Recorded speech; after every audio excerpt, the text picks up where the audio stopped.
നിങ്ങളുടെ relationship strong ആക്കി വെക്കുന്ന 3 കാര്യങ്ങൾ പറഞ്ഞു തരട്ടെ.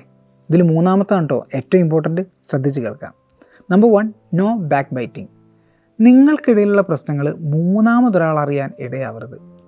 നിങ്ങൾ തമ്മിലുള്ള പ്രശ്നം പലപ്പോഴും പിന്നീട് പറഞ്ഞ് മനസ്സിലാക്കി തിരുത്താൻ പറ്റുന്നതായിരിക്കാം. പക്ഷേ മൂന്നാമതൊരാളിലേക്ക് എത്തുന്ന സമയത്ത് അവരുടെ ഇടപെടൽ കൊണ്ട് പലപ്പോഴും അത് വേഴ്സ്റ്റായി മാറാറുണ്ട്. സോ അതിന് ഇടവരുത്തരുത്. Point number 2, love after fight. എത്രയൊക്കെ പ്രശ്നങ്ങൾ ഉണ്ടായാലും എത്രയൊക്കെ വഴക്കുണ്ടാക്കിയാലും നിങ്ങളത് അവസാനിപ്പിക്കുന്നത് ഒരു ചിരിയിലാവാൻ വേണ്ടി പരമാവധി ശ്രദ്ധിക്കുക. മൂന്നാമത്തൊരു കാര്യം വളരെ പ്രധാനപ്പെട്ടൊരു കാര്യമാണ്, പലർക്കും ചെയ്യാൻ പറ്റാത്തൊരു കാര്യമാണ്. ഓപ്പൺ ഫോൺ പോളിസി എന്നുള്ളതാണ്. ദമ്പതികൾക്ക് പരസ്പരം അവരുടെ ഫോണുകൾ അങ്ങോട്ടും ഇങ്ങോട്ടും ഷെയർ ചെയ്യാനും പരസ്പരം നോക്കാനൊക്കെ പറ്റുന്ന ആ ഒരു സ്വാതന്ത്ര്യം ഉണ്ടായിരിക്കണം. നമ്മുടെ ഫോണിൽ എന്തെങ്കിലും കള്ളത്തരങ്ങൾ ഉണ്ടെങ്കിലല്ലേ നമ്മുടെ ഫോൺ ഷെയർ ചെയ്യാൻ നമ്മൾ മടിക്കേണ്ടതുള്ളൂ. അപ്പോൾ കള്ളത്തരങ്ങളില്ല എന്ന് നിങ്ങൾ ഉറപ്പുവരുത്തുക. ഈ 3 കാര്യങ്ങളെ നിങ്ങളെ ബന്ധങ്ങളിൽ കൊണ്ടുവരാൻ കഴിഞ്ഞാൽ നിങ്ങളുടെ റിലേഷൻഷിപ്പ് കൂടുതൽ സ്ട്രോങ് ആവുന്നത് കാണാൻ പറ്റും.